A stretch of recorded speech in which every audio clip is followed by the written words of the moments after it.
Super Aryan episode 230। युद्ध भूमि में कालकेय के आने की वजह से ह्यूमन योद्धाओं के बीच डर का माहौल बन गया था।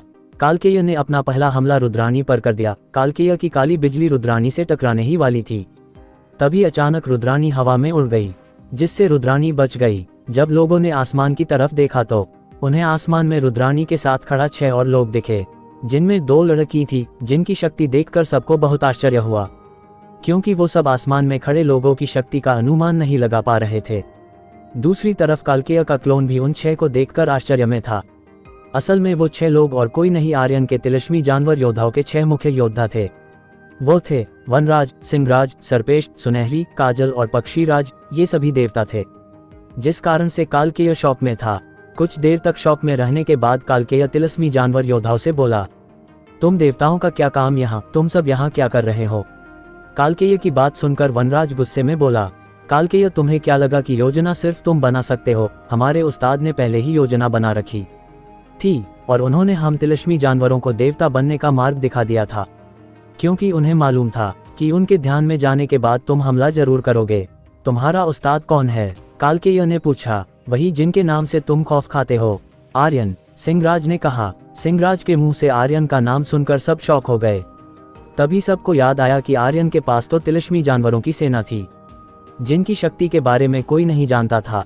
कुछ पल तक शौक में रहने के बाद कालकेय क्लोन गुस्से में बोला, तुम्हारे उस उस्ताद ने जितने भी योजना बना लिए हो, लेकिन आज तुम सबको मेरे हाथों से बचा नहीं पाएगा। कालकेय के इतना बोलते ही कालकेय के शरीर से भयानक काली ऊर्जा निकलकर तिलिस्मी जानवरों की तरफ जाने लगी। अपन तरफ कालकेय को हमले को आते देखकर सभी तिलिस्मी जानवर अपने वास्तविक रूप में आ गए और कालकेय के हमले पर हमला कर दिया। युद्ध फिर से शुरू हो गया था, लेकिन इस युद्ध सिर्फ कालकेय और तिलिस्मी जानवरों के योद्धाओं के बीच थी। बाकी सब दर्शक बनकर देवताओं के बीच युद्ध देख रहे थे। सभी युद्ध देख ही रहे थे, तभी उन सबको दोनों तरफ के हमले की शक्ति महसूस हुई और सभी योद्धा युद्ध भूमि से दूर जाने लगे। सब अपने सर्वश्रेष्ठ गति का प्रयोग कर रहे थे युद्ध भूमि से दूर भागने की। वो सब करीब 50 मील दूर गए ही होंगे कि एक धमाके के साथ दोनों तरफ का हमला टकरा गया और ऊर्जा की लहर चारों तरफ फैल गई। ऊर्जा की लहर की वजह से युद्ध भूमि के जमीन में दरार आ गई थी। वही ऊर्जा की लहर की वजह से तिलिस्मी जानवर भी कुछ कदम पीछे हट गए। धमाके की आवाज और उसकी शक्ति को अनुभव 50 मील खड़े योद्धाओं ने भी किया, जिससे उन सब की रूह कांप उठी। महाराज नरसिंह ने कहा, अगर हम वहां होते तो एक झटके में मारे जाते, लेकिन आर्यन ने पहले हमें नहीं बताया कि उसके पास देवताओं की सेना है। सम्राट हर्ष, आपको मालूम नहीं था? नहीं, हमें मालूम नहीं था।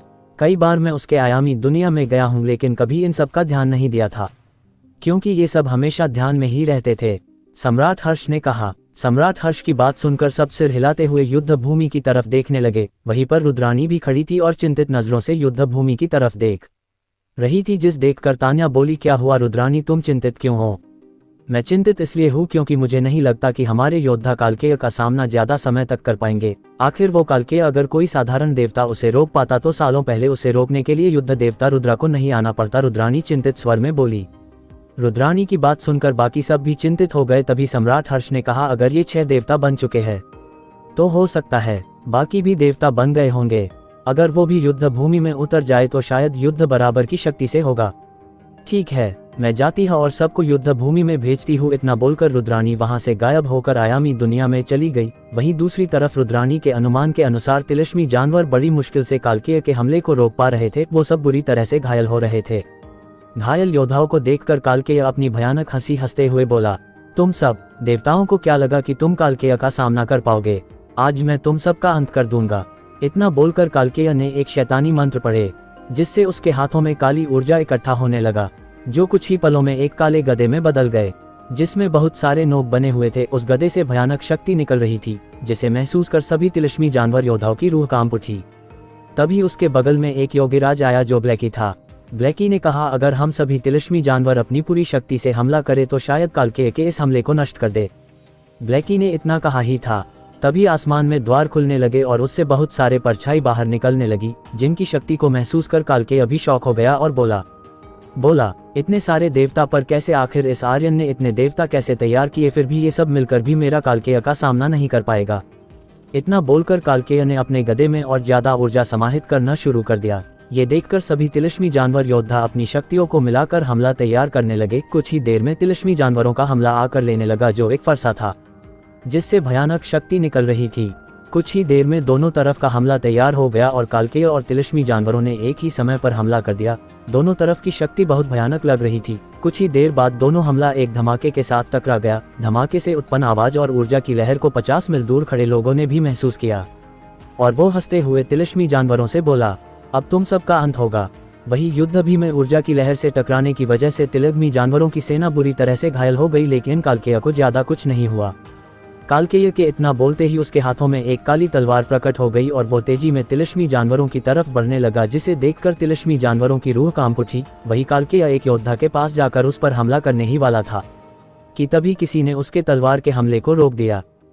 जब कालकेय ने अपने सामने देखा तो उसके तलवार को एक लाल तलवार रोक रही थी। तभी कालकेय की नजर तलवार पकड़े हुए इंसान पर पड़ी, जिसे देखकर कालकेय शॉक हो गया और बोला, आर्यन तुम यहाँ। आर्यन युद्ध भूमि में आ गया था अपने योद्धाओं को बचाने। आर्यन को देखकर आर्यन के सभी योद्धा खुश हो गए और आर्यन के नाम का जयकारा लगाने लगे, जिसकी गूंज 50 मील दूर लोगों ने भी सुनी। जब उन सब ने आर्यन के नाम का जयकारा सुना तो उन्हें कुछ पल के आश्चर्य हुआ, लेकिन इंसानी योद्धा खुश हो गए। वही शैतानी योद्धाओं में डर का माहौल छा गया। कालकेय के चेहरे पर शौक देखकर आर्यन बोला, कालकेय तुम अपना क्लोन भेज सकते हो तो क्या मैं नहीं भेज सकता हूँ।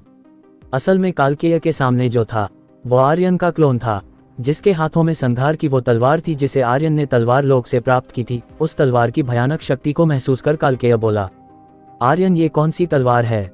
ये तो तुम्हारा तलवार नहीं है, ये भी मेरा ही तलवार है, जो आज तेरा काल बनेगा। आर्यन ने इतना बोलकर एक दबाव लगाया जिससे कालकेय पीछे हो गया।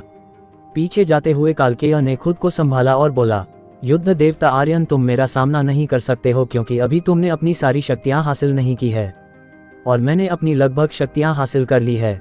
कालकेय की बात सुनकर आर्यन जोर जोर से हंसने लगा और बोला, नहीं कालकेय तुम इस भ्रम में मत रही कि मुझे तुम्हें हराने के लिए युद्ध देवता की शक्ति की जरूरत होगी, क्योंकि मैं तो देवता बहुत पहले ही बन गया था, वो भी संहार का देवता, जिसके पास ब्रह्मांड की सबसे भयानक शक्ति होती है, जो मौत को भी मौत दे दे। और ये मेरी यानी संहार के देवता की तलवार है, जिससे तुम्हारे आज इस क्लोन का अंत होगा। आर्यन की बात सुनकर कालकेय सन्न रह गया। वही आर्यन के योद्धा सोच में पड़ गए, क्योंकि आज तक उन्होंने सिर्फ युद्ध देवता को शक्तिशाली माना था, लेकिन आज आर्यन बोल रहा था कि संहार का देवता सबसे शक्तिशाली होता है, जो मौत को भी मौत दे दे। आर्यन की बातें उन्हें कुछ समझ नहीं आ रही थी। कुछ समय तक शौक में रहने के बाद कालकेय बोला, तुम कोई भी देवता बन गए होंगे आर्यन, लेकिन मैं भी शैतानों का भगवान हूँ, मुझे मारना इतना आसान नहीं होगा, वो तो अभी देख लेंगे। इतना बोलकर आर्यन अपने योद्धाओं को वहां से जाने के लिए बोला। आर्यन की बात मानते हुए आर्यन के घायल योद्धा तेजी में वहां से निकल गए। उन सब के सुरक्षित दूरी पर पहुंचते ही आर्यन ने अपने तलवार से एक हमला कालकेय पर कर दिया। आर्यन के हमला करते ही आर्यन की लाल तलवार से लाल ऊर्जा निकली और कालकेय की तरफ जाने लगी, जिसे देखकर कालकेय ने जल्दी से अपने तलवार से हमला कर दिया, जिससे उसके तलवार से काली ऊर्जा निकली और एक धमाके के साथ आर्यन की लाल ऊर्जा से टकरा गया।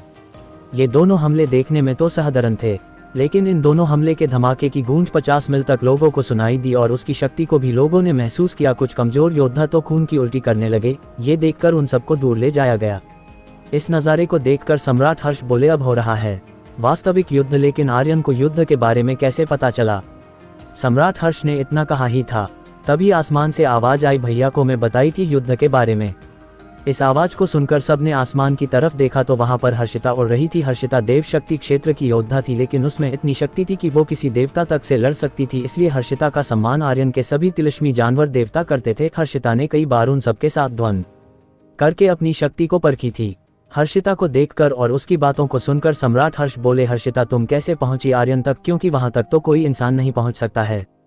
पिताजी, वो भैया ने मुझे पहले ही एक उपाय बता दिया था, कैसे अगर वो ध्यान में रहे तो उनके एक क्लोन को बुलाकर सबकी रक्षा कर सकती हूँ। जब तक ये युद्ध इंसानी योद्धा और शैतानी योद्धा के बीच थी मैं भैया को नहीं बुलाई, लेकिन जैसे ही कालकेय आया मुझे भैया के कहे अनुसार अपना काम करना पड़ा, हर्षिता ने कहा।